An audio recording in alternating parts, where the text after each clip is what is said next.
di situ.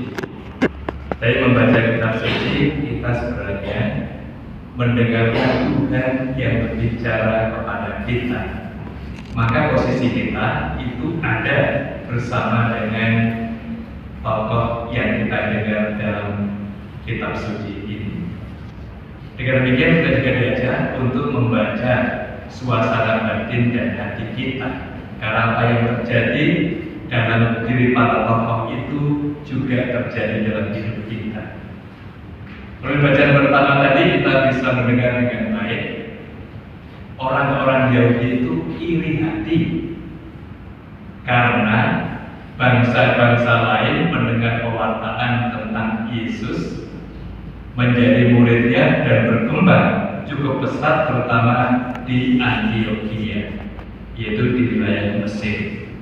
Bahkan Mesir itu menjadi pusat kedua untuk perkembangan gereja perdana waktu itu di Antiokhia ini.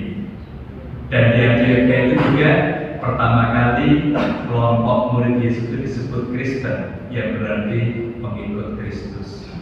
Jadi yang kita sadari, kita perhatikan, mereka iri hati karena mereka sadar bahwa mereka bangsa yang terpilih. Karena itu mereka menempatkan diri lebih dari yang lain. Maka Paulus menyadarkan mereka semua, juga menyadarkan kita. Memang benar bahwa firman itu terlebih dahulu disampaikan kepada kamu, tetapi karena kamu menolak dan Yesus kamu bunuh, akhirnya firman itu kami sampaikan pada bangsa-bangsa yang lain yang tidak mengenal Tuhan, dan mereka menanggapi dengan baik. Di situ sebenarnya kita bisa menyadari bahwa Paulus mengadakan pedagogi hati untuk menyadarkan mereka bahwa Yesus yang diwartakan itu ditolak dan dibunuh oleh mereka. Tapi bangsa-bangsa yang lain menerima pewartaan itu dan diselamatkan oleh Dia.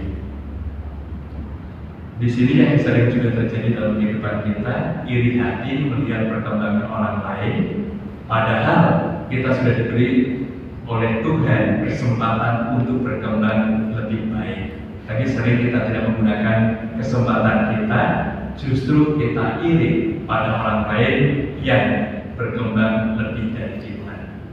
Nah, dalam konteks ini kita disadarkan bahwa semua orang diberi kesempatan oleh Tuhan, dan kita juga diajak untuk menggunakan kesempatan itu dengan lebih baik. Dalam Injil hari ini juga kita mendengar cukup baik. Yesus selalu menunjukkan kesatuan dengan Bapa.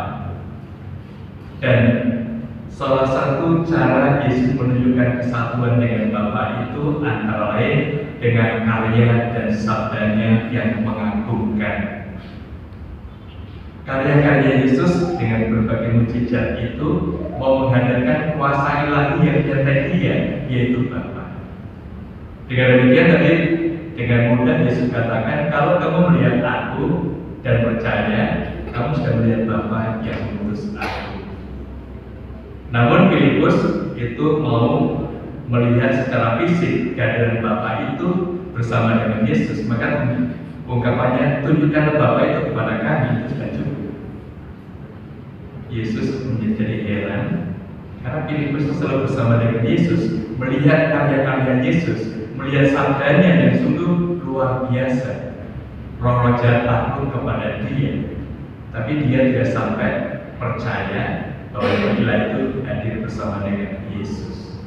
Nah, pengalaman-pengalaman kita yang sering juga terasa dalam kehidupan kita, Tuhan sudah berbuat banyak dan berbuat baik untuk kita, tapi jangan kita alami atau kita rasakan itu, sehingga selalu merasa kurang akan kehadiran Tuhan itu, dan juga terungkap kita membutuhkan Tuhan kalau kita ada dalam situasi kesulitan.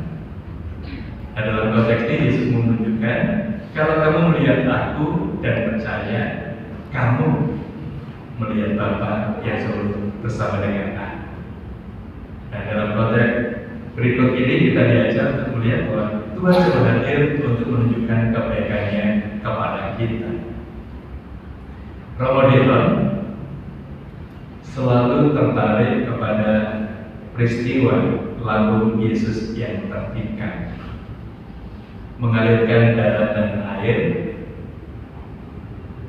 dan itulah sakramen-sakramen gereja. Maka dengan peristiwa lambung yang tertinggal itu, kemudian Yesus itu membuka hatinya, mengundang kita untuk masuk ke inti hidup Allah, yaitu kasih. Dan itu yang akhirnya dia mendirikan kongregasi dengan refleksi yang cukup bagus, melihat kasih Allah yang ditolak oleh manusia karena dosa manusia. Romo ingin menjawabnya dengan mendirikan kongregasi Hati Kudus Yesus.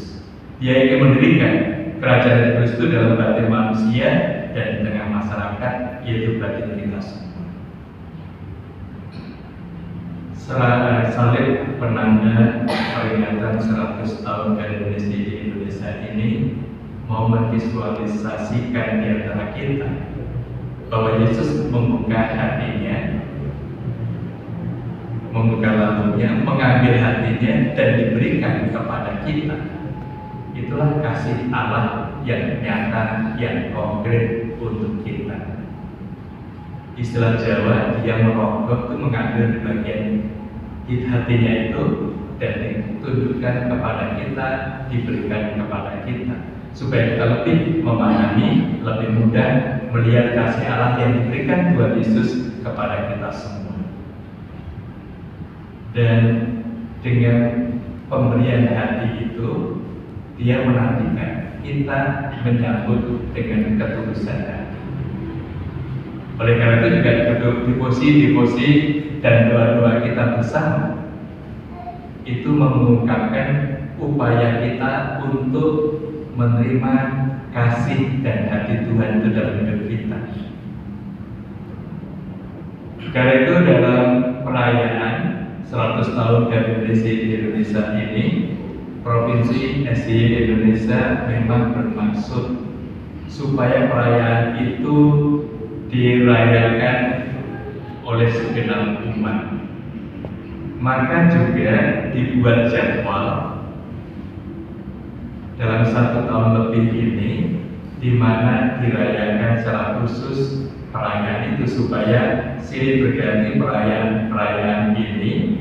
Dan bagi kita yang mau ditunjukkan bukan suatu pertontonan yang kita buat, tetapi tanggapan hati kita terhadap kehadiran Tuhan dalam hidup kita. Maka dengan perayaan-perayaan yang kita kembangkan ini, kita laksanakan, harapannya bahwa semangat spiritualitas hati kudus itu menjiwai hati kita, memberi semangat bagi kita untuk karya-karya pelayanan kita.